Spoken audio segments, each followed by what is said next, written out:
Mrs Jensen آ گئی ہیں؟ میں نے رائے کی میز پر جا کر آہستہ سے کہا۔ ایک بات کا خیال رکھنا کہ یہاں میرا نام جیک پیٹمور ہے۔ لولا نے کار شیڈ میں کھڑی کی اور کچن کے عقبی دروازے سے اندر آ گئی۔ میں کچن میں جا کر اس سے ملا۔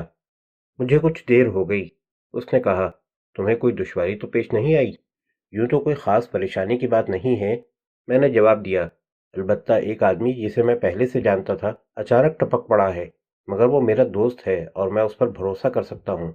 تمہارے شوہر سے کاروباری سلسلے میں ملنے آیا ہے۔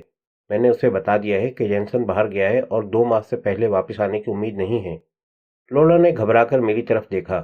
تمہیں یقین ہے کہ وہ تمہارے اعتبار کو دھوکہ نہیں دے گا؟ اس نے تیزی سے پوچھا۔ ہاں، وہ میرا سب سے اچھا دوست ہے، میں نے جواب دیا۔ اسی وقت کسی نے لنچ روم میں کاؤنٹر بجانا شروع کر دیا۔ میں لولا سے رخصت ہو کر لنچ روم میں آ گیا۔ ایک ناٹے قد کا آدمی کاؤنٹر کے قریب کھڑا ہوا تھا۔ میرے ساتھ 20 آدمی ہیں، اس نے مجھے دیکھتے ہی کہا۔ ان کے لیے کھانے کا انتظام ہو سکتا ہے؟ کیوں نہیں، تم انہیں اندر لے آؤ، میں نے کھڑکی سے باہر جھانکتے ہوئے کہا۔ باہر ایک بڑی بس کھڑی تھی جس میں سیاح بھرے ہوئے تھے۔ میں نے کچن میں جا کر لولا کو خبردار کر دیا کہ رش آ رہا ہے، پھرتی سے کام کرنے کے لیے تیار ہو جائے۔ تھوڑی ہی دیر میں تمام لنچ روم کھچا کھچ بھر گیا۔ میں اور لولا اپنی پوری کوشش کر رہے تھے، مگر پھر بھی اتنے آدمیوں کو بیک وقت ان کی مرضی کا کھانا دینا کوئی آسان بات نہیں تھی۔ اس طرف یہ ہو رہا تھا، دوسری طرف پیٹرول پمپ پر 2-3 ٹرک آ کر کھڑے ہو گئے اور ہارن پر ہارن بجانے لگے۔ رائے، جو اب کھانا کھا چکا تھا، یہ دیکھ کر اٹھا اور میرے پاس آ کر بولا، کہو تو میں تمہارا کچھ ہاتھ بٹا دوں؟ ضرور، انہیں جا کر پیٹرول دے دو، کم سے کم یہ ہارنوں کو شور تو کم ہو، میں نے جواب دیا۔ تقریباً 1 گھنٹے تک ہم سب بری طرح مصروف رہے۔ آخر جب وہ سیاح چلے گئے تب کچھ سکون نصیب ہوا۔ میں اتنا مصروف تھا کہ یہ بھی چیک نہیں کر سکا کہ رائے کس طرح کام کر رہا ہے۔ اب ذرا فرصت ملی تو میں نے لنچ روم کی کھڑکی سے جھانکا۔ لولا بھی کچن سے نکل آئی تھی۔ رائے اپنے کام میں لگا ہوا تھا۔ 3 کاریں آگے پیچھے قطار میں کھڑی ہوئی پیٹرول ڈالے جانے کی منتظر تھیں۔ یہ کون ہے؟ لولا نے رائے کی طرف اشارہ کیا۔ یہ رائے ٹریسی ہے، وہی آدمی جس کے بارے میں تمہیں بتا رہا تھا۔ رش زیادہ دیکھ کر پیٹرول پمپ پر چلا گیا تھا۔ ایسا لگتا ہے کہ کام تو ٹھیک ہی کر رہا ہے۔ مجھے تمہاری رائے سے اتفاق ہے، لولا نے جواب دیا۔ اس کے لہجے میں کوئی ایسی بات تھی کہ میں چونک کر اس کی طرف دیکھنے لگا۔ وہ بڑے غور سے رائے کو دیکھ رہی تھی۔ کہیں اس کا ارادہ یہاں کام کرنے کا تو نہیں؟ لولا نے پھر کہا، ہمیں یہاں ایک آدمی کی ضرورت بھی ہے، اگر تم اسے قابل اعتماد خیال کرتے ہو تو۔ میں خود ابھی یہی کہنے والا تھا، میں نے جلدی سے اس کی بات کاٹتے ہوئے کہا۔ میں اسے بالکل اپنے بھائی کی طرح سمجھتا ہوں، ہم اس پر پوری طرح بھروسہ کر سکتے ہیں۔ میں نے اس سے کہا تھا کہ جینسن کاروباری سلسلے میں باہر گیا ہے، لیکن اب ہم اسے بتا سکتے ہیں کہ وہ کسی دوسری عورت سے شادی کر چکا ہے اور میں اور تم ساتھ رہ رہے ہیں۔ وہ سمجھدار آدمی ہیں، مگر ایک بات ہے، وہ ذرا سوسائٹی پسند کرتا ہے۔ ممکن ہے یہ تنہا اور سنسان سی جگہ اسے زیادہ دیر تک نہ روک سکے۔ وہ آ رہا ہے، تم اس سے بات کر کے دیکھو، لولا نے کہا۔ دروازہ کھلا اور رائے اندر داخل ہوا، مگر اس کے بڑھتے ہوئے قدم دروازے میں ہی رک گئے۔ وہ لولا کو دیکھ رہا تھا۔ میں نے اس کی آنکھوں میں حیرت کے تاثرات ابھرتے دیکھے۔ اس جیسے عورت بیزار آدمی کے لیے بھی لولا دیکھنے کی چیز تھی، مگر مجھے اس کی فکر نہیں تھی۔ رائے، یہ مسز جینسن ہیں، میں نے تعارف کرایا اور لولا کی طرف دیکھ کر بولا، یہ میرا بہترین دوست رائے ٹریسی۔ میں تمہاری مدد کی ممنون ہوں مسٹر رائے، لولا نے مسکراتے ہوئے کہا۔ کوئی بات نہیں، میں عموماً لوگوں کی مدد کر کے خوش ہوتا ہوں۔ تمہیں یہ جگہ پسند آئی؟ میں نے پوچھا۔ بہت زیادہ۔ پھر یہاں رکنے کے بارے میں کیا خیال ہے؟ میں نے سوال کیا۔ سڑک کے اس پار ایک کیبن ہے، تم اس میں رہ سکتے ہو، اس کے علاوہ $40 فی ہفتہ تنخواہ، بولو کیا کہتے ہو؟ رائے نے باری باری میری اور لولا کی طرف دیکھا۔ وہ مسکرا رہا تھا۔ اگر تمہیں میری ضرورت ہے تو میں ہر خدمت کے لیے حاضر ہوں، وہ لولا سے بولا۔ بس تو پھر بات پکی، لولا نے جواب دیا۔ ایک Ford station wagon petrol pump پر آ کر رکی۔ میں اسے دیکھتا ہوں باس، رائے نے ہنستے ہوئے کہا۔ نہیں، اسے میں دیکھ لوں گا، جب تک تم دونوں ایک دوسرے سے باتیں کرو۔ میں نے لولا کی طرف دیکھا۔ ہم دونوں اسکول کے زمانے سے ایک دوسرے کے دوست ہیں لولا، ذرا اس کے ساتھ مہربانی سے پیش آنا، میں اسے بالکل اپنا بھائی سمجھتا ہوں۔ سچ ہے، رائے لولا کی طرف دیکھ رہا تھا، بالکل بھائیوں کی طرف۔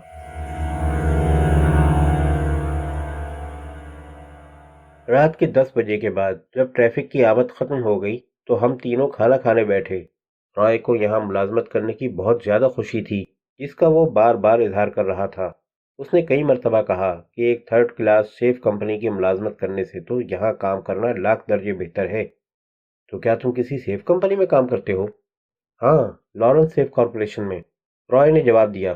یہ مبالغہ نہیں مسز جینسن، میں اور چیٹ ملک میں سیف کا کام کرنے والوں میں بہترین آدمی سمجھے جاتے ہیں۔ کیوں چیٹ؟ بہترین کیا، بس اپنا کام چلا لیتے ہیں، میں نے جواب دیا۔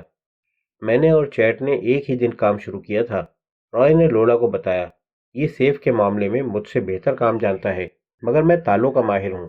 اس کے ساتھ مصیبت یہ ہے کہ بہت حساس اور باضمیر آدمی ہے۔ جب سے ہماری دوستی شروع ہوئی ہے، یہ ہمیشہ میرے آڑے وقت میں کام آتا رہا ہے۔ عموماً ہوتا یہ ہے کہ میں اسے پریشانیوں میں مبتلا کرتا رہتا ہوں اور یہ مجھے ان سے باہر نکالتا رہتا ہے۔ بہت زیادہ خوش مت ہو، مجھے اندیشہ ہے کہ یہاں کی تنہائی تمہیں بہت جلد بور کر دے گی، میں نے کہا۔ مجھے تنہائی کی فکر نہیں، رائے سنجیدگی سے بولا۔ میں تو یہ سوچ رہا ہوں کہ جب مسٹر جینسن واپس آئیں گے تو ایک نئے آدمی کو کام کرتے دیکھ کر کیا کہیں گے۔ اس نے لولا کی طرف دیکھا۔ میں اسے مستقل ملازمت سمجھوں یا… مجھے یقین نہیں کہ اب وہ کبھی واپس آ سکے۔ لولا نے اپنا پارٹ شروع کر دیا۔ کیا مطلب؟ رائے نے پلکیں جھپکائیں۔ کیا واپس آنے میں کوئی خاص سبب مانے ہیں؟ خاص نہیں، عام، وہی جو ہمیشہ سے ہوتا چلا آ رہا ہے، لولا نے جواب دیا۔ میں نے ابھی کسی کو بتایا نہیں ہے، مگر میرا دل یہی کہتا ہے کہ اب وہ نہیں آئے گا۔ اسے مجھ سے زیادہ خوبصورت عورت مل گئی ہے۔ ایسا معلوم ہوا جیسے رائے کو اس خبر سے بہت دکھ پہنچا ہو۔ مجھے سن کر افسوس ہوا، حالانکہ اس کی ضرورت نہیں۔ لولا نے میری طرف دیکھا اور اپنا ہاتھ بڑھا کر میرے ہاتھ پر رکھ دیا۔ اس نے اگر کسی کو پا لیا ہے تو میں نے بھی۔ بہرحال وہ کم سے کم میرے لیے جگہ تو چھوڑ گیا، اور ساتھ میں چیٹ بھی۔ رائے نے حیرت سے میری طرف دیکھا۔ واہ، کیا قسمت ہے، وہ بولا۔ مجھے تم پر رشک آ رہا ہے۔ ہونے والی بات ہو کر رہتی ہے۔ میں کرسی سے کھڑا ہو گیا۔ آؤ میں تمہیں تمہارا کیبن دکھا دوں۔ میں اور رائے لنچ روم سے باہر آئے تو چاندنی پھیلی ہوئی تھی۔ تمہیں بہت حسین ساتھ مل گیا ہے، مجھے بہت خوشی ہوئی تھی، مگر کہیں میری وجہ سے تمہارے معاملات میں خلل تو نہیں پڑے گا؟ نہیں، بالکل نہیں۔ میں ایک مدت سے کسی دوست کی کمی محسوس کر رہا تھا، میں نے جواب دیا اور کیبن کا دروازہ کھول دیا۔ رائے کو کیبن بہت پسند آیا۔ وہ اس کھڑکی کے پاس جا کر کھڑا ہو گیا جہاں سے لولا کا بیڈ روم نظر آتا تھا۔ اس نے ایک سگریٹ سلگایا اور غور سے باہر کی طرف دیکھنے لگا۔ مجھے تعجب ہے کہ جینسن لولا جیسی خوبصورت عورت کو چھوڑ کر چلا گیا، وہ ایک کش لیتے ہوئے بولا۔ مگر اس میں تعجب کی کوئی بات نہیں۔ جینسن لولا سے عمر میں 20 سال بڑا تھا۔ غالباً اس نے اپنی جیسی کوئی عورت تلاش کر لی ہوگی۔ پھر لولا کے ساتھ رہنا بھی کوئی معمولی بات نہیں ہے، وہ مزاج کی بہت تیز ہے۔ یہ بات تھی تو اس نے اسے طلاق کیوں نہیں دے دی؟ رائے نے سوال کیا۔ میں دیکھ رہا تھا کہ رائے اس معاملے میں الجھ رہا ہے۔ اسے ہماری کہانی نے متاثر نہیں کیا تھا۔ میں نے سوچا مجھے اسے مطمئن کرنا ہی ہوگا، ورنہ ہو سکتا ہے کہ اسے شبہ ہونے لگے۔ آج کل طلاق دینا اتنا آسان نہیں ہے۔ ابھی تو وہ یہ جگہ چھوڑ کر چلا گیا، لیکن طلاق دیتا تو ممکن تھا کہ عدالت لولا کو اس سے کہیں زیادہ دولت کا مستحق قرار دیتی۔ میں نے جواب دیا۔ اسے گئے کتنے دن ہو گئے؟ 4-5 ہفتے۔ اور جب سے لولا کو اس نے کوئی خط بھی نہیں لکھا؟ نہیں۔ پھر اسے یقین سے کیسے معلوم ہو سکتا ہے کہ جینسن نے واقعی کوئی دوسری عورت تلاش کر لی ہے؟ رائے نے سوچتے ہوئے کہا۔ ممکن ہے اس کا اندازہ غلط ہو اور جینسن کسی دن اچانک نمودار ہو کر تمہیں اس کے ساتھ دیکھ لے۔ وہ اب واپس آنے والا نہیں، میں نے کہا۔ رائے نے چونک کر میری طرف دیکھا اور پھر دوسری طرف دیکھنے لگا۔ کیا لولا کو معلوم ہے کہ تم فرن ورتھ سے فرار ہو کر یہاں آئے ہو؟ ہاں، میں نے اسے بتا دیا ہے۔ آج کے بزنس سے تو اندازہ ہوتا ہے کہ یہاں بڑی اچھی آمدنی ہوتی ہوگی۔ آمدنی کے بارے میں میرا اپنا اندازہ بھی غلط نکلا تھا۔ وجہ یہ تھی کہ جینسن زیادہ تر اسکریپ کے کام میں کماتا تھا، اور یہ ایسی بات تھی جس کے بارے میں نہ میرے اندر اتنی صلاحیت تھی اور نہ لولا میں کہ وہ اس کی طرح فائدہ اٹھا سکیں۔ اس کی موت کے بعد اسکریپ کا کام تو ختم ہی ہو گیا تھا۔ پیٹرول پمپ اور لنچ کی آمدنی $200 فی ہفتہ سے زیادہ نہیں تھی۔ یہ میں اور لولا آپس میں تقسیم کر لیا کرتے۔ چونکہ مجھے یہاں خرچ کرنے کی کوئی ضرورت پیش نہیں آتی تھی، اس لیے میں اپنا حصہ سیف میں جمع کرتا جا رہا تھا۔ لولا اپنے حصے کا کیا کرتی ہے یہ مجھے نہیں معلوم، اور نہ میں نے کبھی اس سے پوچھا تھا۔ یہی بات میں نے رائے کو بتا دی۔ رائے نے حیرت سے کہا، صرف $200 فی ہفتہ؟ میں تو سمجھ رہا تھا کہ بہت زیادہ ہوگی۔ یہ بھی اس جگہ کے محل وقوع کے اعتبار سے زیادہ ہے، میں نے کہا۔ آخر ایسی ویران جگہ پر کوئی اس سے زیادہ آمدنی کی توقع بھی کیا کر سکتا ہے؟ اس جگہ کا محل وقوع ہی اس کی سب سے بڑی خوبی ہے، رائے نے معنی خیز لہجے میں کہا۔ کیا مطلب؟ میں اور تم دونوں ہمیشہ دولت حاصل کرنے کا خواب دیکھتے رہے ہیں، رائے نے جواب دیا۔ کیا تم کوئی ایسی اسکیم نہیں سوچ سکتے جو اس جگہ کو سونے کی کان میں تبدیل کر دے؟ کیسی اسکیم؟ تمہیں معلوم ہے کہ میکسیکو کے بہت سے لوگ کسی نہ کسی وجہ سے بھاگ کر اس طرف پناہ لینا چاہتے ہیں، رائے نے کہا۔ ہم اس جگہ کو انہیں ایک طرف سے دوسری طرف منتقل کرنے کا ایک اڈا بنا سکتے ہیں۔ $200 فی کس بھی لگاؤ تو اتنی آمدنی ہوگی کہ شمار نہیں کیا جا سکتا۔ اگر تم فرن ورتھ میں 2 ہفتے بھی گزار آتے تو ایسی بات نہیں کرتے، میں نے سنجیدگی سے جواب دیا۔ بہرحال مجھے اپنی زندگی کا سبق مل چکا ہے، میں اب کسی قسم کی غیر قانونی سرگرمی میں حصہ نہیں لینا چاہتا۔ میں تمہارے احساسات کو سمجھ سکتا ہوں، رائے نے کہا، لیکن اپنی طبیعت کو کیا کروں؟ مجھے اب بھی دولت حاصل کرنے کی شدید خواہش ہے، مگر تمہاری یہ خواہش یہاں پوری نہیں ہو سکتی، یہ بات اچھی طرح سمجھ لو۔ تمہاری مرضی، رائے نے کندھے اچکائے لاپرواہی سے چلتا ہوا کپڑوں کی الماری کے قریب گیا اور اسے کھول کر دیکھنے لگا۔ ارے یہ کیا؟ اس کے منہ سے نکلا۔ اس کے لہجے نے مجھے چونکا دیا۔ کیا ہے؟ میں نے تیزی سے پوچھا۔ رائے نے اپنا ہاتھ الماری کے خانے میں ڈالا اور 45 بور کا ریوالور، وہی جس سے لولا نے جینسن کو شوٹ کیا تھا اور جسے میں نے اس دراز میں رکھ دیا تھا، نکالا۔ میں اس دن کے بعد سے اس کے بارے میں بالکل ہی بھول گیا تھا۔ رائے کے ہاتھ میں ریوالور دیکھ کر میرے دل میں خوف کی تھرتھری پیدا ہو گئی۔ میں نے چاہا کہ جھپٹ کر اس کے ہاتھ سے ریوالور چھین لوں، مگر پھر اس ارادے سے باز رہا۔ یہ جینسن کا ہے، میں نے حتی الامکان سرسری لہجے میں کہا۔ اس کے جانے کے بعد یہ مجھے اس کے کمرے میں ملا تھا۔ رائے ریوالور کو غور سے دیکھ رہا تھا۔ اس نے پہلے اس کی نالی سونگھی اور پھر سلنڈر کھول کر دیکھا۔ یہ تو حال ہی میں چلایا گیا معلوم ہوتا ہے، اس نے کہا اور سلنڈر سے خالی کارتوس نکال کر بستر پر ڈال دیا۔ کیا تمہیں یہ بات معلوم تھی؟ اس نے ٹٹولنے والی نظروں سے میری طرف دیکھا۔ کون مارا گیا ہے چیٹ؟ اس نے پوچھا۔ اس وقت رائے کی نظروں سے نظریں ملانے کے لیے مجھے بڑی کوشش کرنی پڑی، مگر بہرحال میں کامیاب ہو گیا۔ جینسن نے گدھوں کو ڈرانے کے لیے ایک فائر کیا تھا، غالباً بعد میں وہ اسے صاف کرنا بھول گیا، میں نے جواب دیا۔ گدھوں کو ڈرانے کے لیے 45 بور کے ریوالور سے فائر کیا جاتا ہے، رائے نے ریوالور رکھتے ہوئے کہا۔ میں نے آگے بڑھ کر ریوالور اٹھا لیا اور اپنی جیب میں رکھ لیا۔ کوئی اور چیز نہ ہو تو اس سے بھی کام لیا جا سکتا ہے، میں نے سرسری لہجے میں کہا۔ اچھا، رات زیادہ ہوتی جا رہی ہے، تم اب آرام کرو، میں چلتا ہوں۔ رات کی ڈیوٹی کے بارے میں کیا طریقہ رہے گا؟ رائے نے پوچھا۔ ہم باری باری کر لیں گے، آج میں کیے لیتا ہوں، میں نے جواب دیا۔ ریوالور صاف کر لینا، اس طرح اسے چھوڑنا خطرناک بھی ہو سکتا ہے، رائے نے مشورہ دیا۔ ضرور، میں نے دوسری طرف دیکھتے ہوئے کہا اور کیبن سے باہر آ گیا۔ لنچ روم میں تاریکی چھائی ہوئی تھی، اس کا مطلب تھا کہ لولا بنگلے میں جا چکی ہے۔ میں بھی اندر چلا گیا۔ مجھے تمہارا دوست پسند آیا، لولا نے ایک تھکی تھکی انگڑائی لیتے ہوئے کہا۔ ٹھیک کہتی ہو، وہ میرا بہترین دوست ہے، میں نے جواب دیا اور جیب سے ریوالور نکال کر بیڈ روم کی الماری کی اوپری دراز میں رکھ دیا۔ اس وقت لولا کی پشت میری طرف تھی، اس لیے وہ مجھے ریوالور رکھتے ہوئے نہیں دیکھ سکی۔ میرا ارادہ تھا کہ کل سب سے پہلا کام یہی کروں گا کہ ریوالور کو صاف کر دوں گا۔ اس کے بارے میں خاص بات یہ ہے، میں نے اپنی بات جاری رکھتے ہوئے کہا، کہ جب سے اس کی بیوی اسے چھوڑ کر گئی ہے، اسے عورتوں سے کوئی دلچسپی نہیں رہ گئی ہے۔ میں نے دیکھا ہے کہ حسین سے حسین عورت اس کے سامنے آئی، مگر اس نے ایک کے بعد دوسری نظر نہیں ڈالی۔ یہ صرف تمہارا خیال ہے، لولا نے رات کا لباس تبدیل کرتے ہوئے کہا۔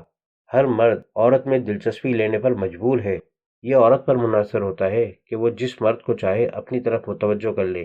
میں اسے تم سے زیادہ جانتا ہوں، میرا دعویٰ ہے کہ اگر آسمان سے کوئی پری بھی اتر آئے تب بھی رائے اس کی جانب ملتفت ہونے والا نہیں۔ لولا بستر پر لیٹ گئی۔ تم تو شاید نائٹ ڈیوٹی دینے کے بعد 1 بجے آرام کرو گے؟ اس نے پوچھا۔ ہاں، میں تم سے پوچھنا بھول گئی، میرے پیچھے کوئی گڑبڑ تو نہیں ہوئی تھی؟ لولا نے سوال کیا۔ میرے ذہن کو ایک جھٹکا سا لگا، میں جارج رک کو تو بھول ہی گیا تھا۔ لولا نے میرے چہرے کے بدلتے ہوئے تاثرات کو دیکھا۔ کیا بات ہے چیٹ؟ جارج آیا تھا، اس نے ایسی باتیں کی کہ میں نے غصے میں آ کر اس کی مرمت کر دی۔ تم نے اسے مارا؟ لولا اٹھ کر بیٹھ گئی۔ کیا ہوا تھا؟ مجھے پوری بات بتاؤ۔ میں نے بتا دیا۔ وہ پلنگ پر ایک دم سیدھی بیٹھی ہوئی خوفزدہ چہرے سے سب کچھ سنتی رہی۔ میں نے اسے $10 کا نوٹ دیا، مگر اس نے میرے منہ پر مار دیا۔ میں نے آخر میں کہا، مجھے خطرہ ہے کہ وہ پولیس کے پاس نہ پہنچ گیا ہو، وہ اس کی ہمت نہیں کر سکتا۔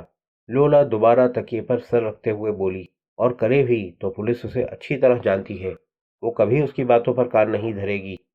کاش تمہارا اندازہ درست ہو، مگر تمہیں اسے مارنا نہیں چاہیے تھا۔ میں جانتا ہوں، مگر میں اس وقت خوف اور غصے سے پاگل ہو گیا تھا۔ میں نے جواب دیا، اچھا تم آرام کرو، میں 1 بجے تک آ جاؤں گا۔ میں نے جھک کر اسے پیار کیا اور کمرے سے باہر نکل گیا۔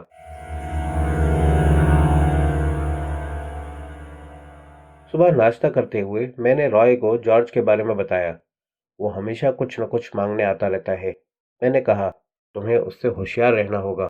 ابھی کل ہی اس نے اپنی باتوں سے اتنا غصہ دلا دیا کہ مجھے اس کی گھوسا مار کر اس کا منہ بند کرنا پڑا۔ وہ پولیس کے پاس جانے کی دھمکی دے کر گیا تھا۔ پولیس کے پاس؟ رائے نے چونک کر پوچھا، وہ کیوں؟ اس نے مجھے اور لولا کو ایک ساتھ دیکھ لیا تھا۔ اسے معلوم نہیں ہے کہ جینسن نے کسی دوسری عورت سے شادی کر لی ہے۔ وہ اس کا پتہ معلوم کرنا چاہ رہا تھا۔ میں اور رائے ناشتہ کر رہے تھے۔ لولا بھی سو کر نہیں اٹھی تھی۔ مگر لولا نے اسے بتا کیوں نہیں دیا کہ جینسن اب نہیں آئے گا؟ اس نے پوچھا۔ پہلی بات تو یہ کہ جارج کو اس طرح کے ذاتی معاملات میں دخل دینے کا کوئی حق نہیں، اور دوسرے یہ کہ وہ یقین بھی نہیں کرتا۔ یہ بات تو ہے، رائے نے سر ہلایا۔ خود میری سمجھ میں نہیں آتا کہ وہ لولا جیسی بیوی کو کیسے چھوڑ کر چلا گیا۔ اگر وہ ہماری عدم موجودگی میں کبھی آئے تو اسے یہاں سے کچھ لے جانے مت دینا اور نہ کوئی بات بتانا، میں نے تاکید کی۔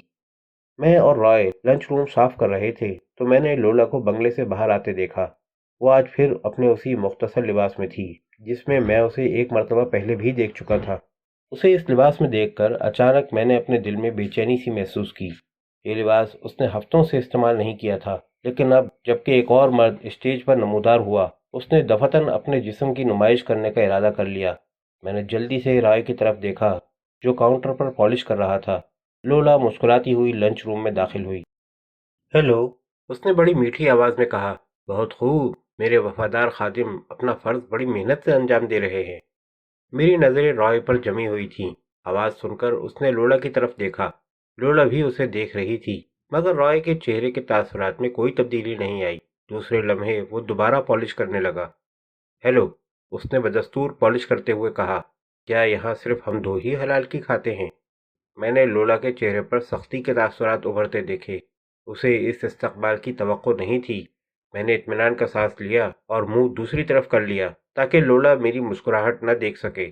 میں سوچ رہا تھا، رائے ابھی تک وہی رائے ہے، عورتوں سے اسے اب بھی کوئی دلچسپی نہیں ہے۔ لولا کچن کی طرف بڑھ گئی۔ کچن کے دروازے پر رک کر اس نے ایک مرتبہ پھر پلٹ کر رائے کی طرف دیکھا، مگر وہ اسی طرح پالش کرنے میں لگا ہوا تھا۔ لولا کچن میں چلی گئی۔ اپنی ناگواری کا اظہار کرنے کے لیے اس نے دروازہ بڑے زور سے بند کیا۔ عورتیں کبھی کسی بات سے مطمئن نہیں ہوتی، رائے نے کہا۔ اس میں کچھ غلطی میری بھی ہے، میں نے مسکراتے ہوئے جواب دیا۔ میں نے اس سے کہا تھا کہ تم عورت بیزار آدمی ہو۔ شاید وہ اس کی آزمائش کر رہی تھی۔ ایک ٹرک ڈرائیور نے ہارن بجایا۔ میں دیکھتا ہوں، رائے نے کہا اور باہر چلا گیا۔ میں کچن میں پہنچا۔ لولا کچھ بجھی بجھی سی چکن سوپ تیار کر رہی تھی۔ ہم آج پکچر دیکھنے وینٹورت جائیں گے، اس نے مجھے دیکھتے ہی کہا۔ آج رات تمام کام رائے کو کرنے دو۔ میں ہچکچایا۔ میرا اب بھی یہی خیال تھا کہ ہمارا ساتھ ساتھ باہر نکلنا مناسب نہیں ہے۔ میرا خیال ہے کہ جب تک جینسن کے دوسری عورت سے شادی کرنے کی کہانی عام نہ ہو جائے اور لوگ اس پر یقین نہ کر لیں، ہمارا وینٹورت جانا مناسب نہیں ہے۔ میں اکیلے جاتے جاتے اکتا چکی ہوں، لولا نے کہا۔ آج تم ہر صورت میرے ساتھ چلو گے۔ اگر تمہاری یہی ضد ہے تو یوں ہی صحیح، میں نے جواب دیا، لیکن ہم رات کے وقت جائیں گے، اس وقت نسبتاً کم اندیشہ ہوگا۔ کوئی دیکھ بھی لے تو کیا ہے، کسی کو ہمارے ذاتی معاملات میں دخل دینے کا کیا حق ہے؟ مگر تم بھول رہی ہو کہ جینسن یہاں دفن ہے۔ اگر پولیس یہاں تک آ گئی اور اس نے زمین کھودنا شروع کر دی تو کچھ نہیں۔ لولا نے میری بات کاٹ دی۔ میں اپنی تمام زندگی پولیس سے ڈرتے ہوئے نہیں گزار سکتی۔ تمہارے لیے یہ کہنا آسان ہے کیونکہ تمہیں فرن ورتھ جانے کا اتفاق نہیں ہوا۔ اس وقت رائے آ گیا۔ میں اور چیٹ آج شام پکچر دیکھنے جا رہے ہیں، تم اکیلے تمام کام سنبھال لو گے نا؟ لولا نے اس سے پوچھا۔ کیوں نہیں، رائے نے جواب دیا اور میری طرف دیکھ کر بولا۔ اگر فارغ ہو تو ذرا 1 منٹ میری کار کو دیکھ لو، اسٹارٹ نہیں ہو رہی۔ میں دیکھ لیتا ہوں، میں نے کہا، مگر اب تمہیں کار کی مرمت کرنی بھی سیکھنی پڑے گی۔ اگر میں اور لولا کہیں باہر گئے ہوں اور کوئی کار ٹھیک کرانے آ جائے تو تم کیا کرو گے؟ کہہ دوں گا کہ میرے ہاتھ میں درد ہے اور میں مرمت نہیں کر سکتا، رائے نے مسکرا کر جواب دیا۔ میں اور رائے لنچ روم سے باہر آئے۔ رائے مجھ سے آگے تھا۔ اس نے دروازہ کھولا اور ایک دم جیسے رک سا گیا۔ میں اس کے اس طرح اچانک رکنے پر اس سے ٹکراتے ٹکراتے بچا۔ دیکھو کون آیا ہے، اس نے دبے لہجے میں کہا۔ میں نے دیکھا، ایک کار ابھی ابھی آ کر رکی تھی۔ اس کے اندر دو آدمی تھے۔ دونوں نے مقامی پولیس کی وردی پہن رکھی تھی۔ ایک نے ستارہ لگا رکھا تھا۔ مجھے اپنے جسم میں بے شمار چیونٹیاں سی رینگتی ہوئی محسوس ہوئیں۔